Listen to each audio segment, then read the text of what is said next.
is also threatening a mess for the 4th of July travel rush. Severe thunderstorms are expected this week from the plains to the East Coast and across the Southeast. We're talking hail, we're talking storms that could cause some big problems over the weekend that happened at the Atlanta Hartsfield-Jackson International Airport. That's where we can find Fox News correspondent Madison Scarpino. She's joining us live now. And Madison, we had widespread flights, delays, and cancellations over the weekend. How are they faring today, the first day out of the weekend with those busy storms?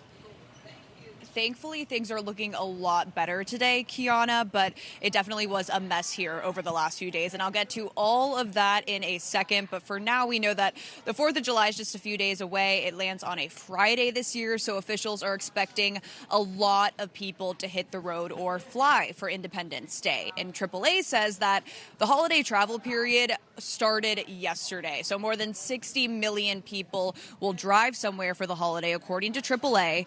And that is the highest volume on record.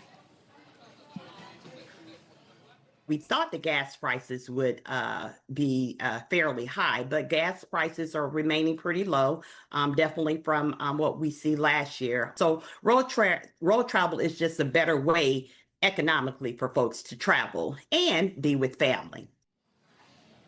And TSA is preparing to screen more than 18 million travelers flying to their destinations starting tomorrow.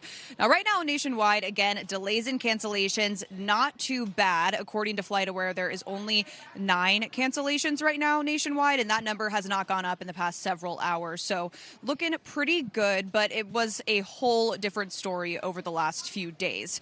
Chaos and a lot of congestion here in Atlanta at the world's busiest airport. Severe thunderstorms Friday forcing a complete evacuation of the air traffic control tower just ahead of one of the busiest travel weekends of the summer.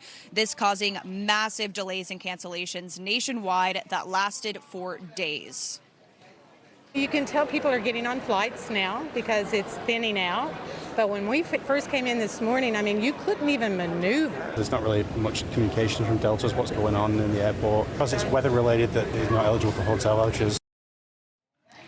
And taking a look at the next few days ahead, as you all have been reporting, doing a great job reporting at Fox Weather, there is a possibility of a tropical development in the south and off the eastern Gulf this week. So I know that you guys are all keeping an eye on that. But of course, with that being said, there is always a chance for more travel disruptions. But again, right now, things are not looking too bad. The wait at the main checkpoint here at the Atlanta airport is only 7 minutes long. And Kiana, if you have ever traveled through here, you know that that is pretty good.